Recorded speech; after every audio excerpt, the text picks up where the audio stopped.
حاجیان پێشەوەی بچنە ماڵی خوا لە ڕێگەی چاویلکەیەکەوە وەکو تێست ماڵی خۆیان بە تەواوەتی بینی لەلایەکی تریشەوە ئەو کەسانی کە بەهۆی درۆنەوە زیان بەر ئۆتۆمبیلەکانیان کەوتۆ خەمیان نەبێت لە دوکانێکی ناوچەی پیشەسازی وەستایەک بەبێ بەرامبەر بۆیان چاکاتەوە بانە چەناوەڵێکی دیکەم بۆ هێناون سڵاوتان لێبێت ئەو زیارەتکارانەی ماڵی خوا کە ئەم ساڵ دەبن بە حاجیانی ڕاپەڕین لە ڕێگەی کامێرای زیرەکی VRەوە تێستی حەجیان ئەنجامدا و پێشەوەی سەفەری ماڵی خوا بکەن حەجیان بە چاوی خۆیان بینی بەڕێوەبرایەتی حەج و عومرەی ڕاپەڕین ئەو چاویلکانەی وەک تێستێک ئامادە کردبوو بۆ ئەو کەسانەی ناویان بۆ حەج گەڕاوەتەوە تا لە ئێستاوە ئاشنایان بکەن بە مەراسیمەکانی حەج و شارەزاییان لەسەر ڕێوڕسمەکان هەبێت فاتیمە حەمەدەمین یەکێک لەو ژنانەیە کە ناوی بۆ حەج گەڕاوەتەوە و ئەمڕۆ لە ڕێگەی ئەو چاویلکەیەوە گەشتی ئەزموونی حەجی ئەنجامدا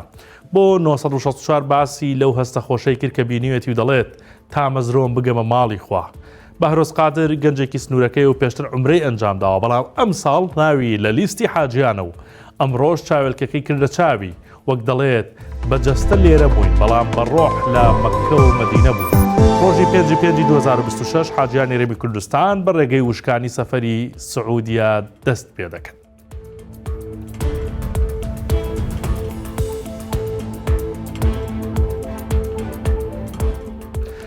تا ڕێکارە ئەمنیەکان تەواو نەکات پرۆژە گەشتیارەکەی هەورامان بە ڕاگیراوی دەمێنێتەوە ئەو پرۆژەیە کەوا بڵاوکرایەوە زەوی پرۆژەکە فرۆشراوە بە هاوڵاتیەکی عەرەب ڕای جیاوازی دروست کردووە و بەشێک لە چالاکوانان پێیان وابوو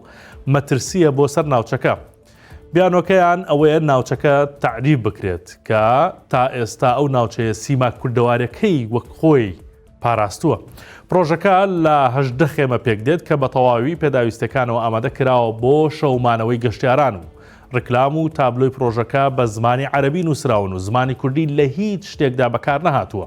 ئەمەش کاردانەوەی توندی لە سۆشیال میدیا لێکەوتەوە و کاردانەوەکە گەشتە ئەوەی کە پەیجی فەرمی پرۆژەکە لەلایەن بەکارهێنەرانی تۆڕە کۆمەڵایەتەکانەوە ڕیپۆرت بکرێت و دابخرێت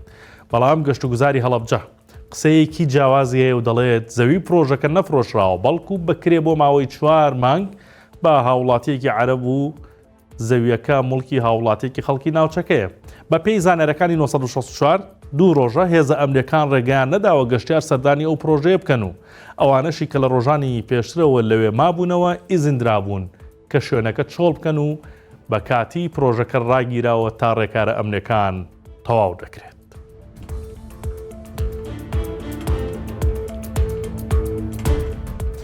ئەگەر درۆن و پارچەی درۆن بەر ئۆتۆمبیلەکەت کەوتووە خەمی چاکردنەوەت نەبێت چونکە وەستایەکی شاری هەولێر دەڵێت بەبێ بەرامبەر بۆیان چاک دەکەمەوە وەستا شاخەوان چەتۆ خاوەنی گەراجی چاکردنەوەی ئۆتۆمبیلە ئەو بە 964 وت گرێبەستی لەگەڵ خوای خۆی کردووە هەموو ئەو ئۆتۆمبیلانە چاک دەکاتەوە بەهۆی کەوتنە خوارەوەی درۆن زیانیان بەرکەوتووە وەک باسی دەکات تا ئێستا 6 ئۆتۆمبیلی بەبێ بەرامبەر بۆ خەڵک چاک کردوێتەوە و داواش دەکات لە هەر شوێنێکی کوردستان ئەگەر ئۆتۆمبیلەکەت بەر درۆن زیانی بەرکەوتووە ئەوە بەبێ بەرامبەر بۆیان چاک دەکاتەوە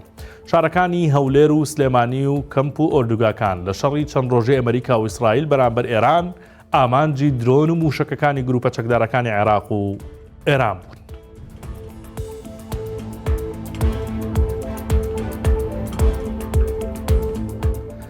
بەهارە و نرخی گوێدرێژ لە بازاردا باش بووە شێخ جەمالی گورگیش لە سلێمانی خۆی بە قەرزاری گوێدرێژ دەزانێت و دەڵێت پسپۆر و خەبیری گوێدرێژە و ئەی بە خەڵک کۆمنتی ناشرینی بۆ دەنووسێت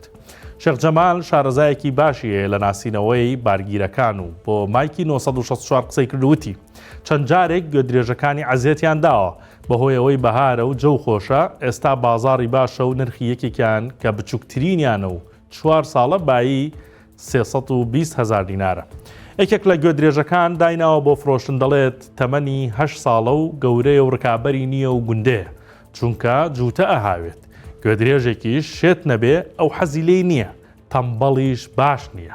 ئەوەی سەیرە بۆ ئەوەی تەمەنی کەرەکان بزانێت ڕاستەوخۆ سەیری ددانەکانی دەکات و دەزانێت تەمەنیان چەندە و وەک خۆی باسی دەکات پسپۆری کەرە و هێندە شارەزایە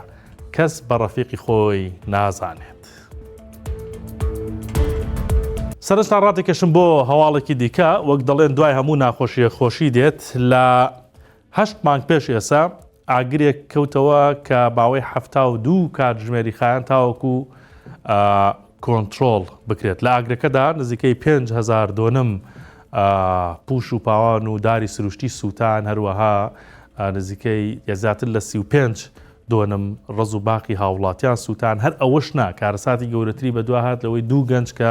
سەرقاڵی کوژانەوەی ئاگرەکە بوون گیانی خۆیان بەخشی لە پێناو پاراستنی ژینگەدا. ئێستا بەهۆی ئەم بارانە ڕەحمەتەی ئەم ساڵ و ئەو بارانەی کە ئێستا دەبارێت ناوچەی کۆکۆیی لە هەڵەبجە بە تەواوەتی بوژاوەتەوە و تقریبان هەندێک ئاسەواری ئاگرەکە ماوە بەسەریەوە بەڵام خەریکە بە تەواوەتی کاڵ دەبێتەوە و نامێنێت دەشت و دەر و دار و دەوەن هەمووی بەجارێ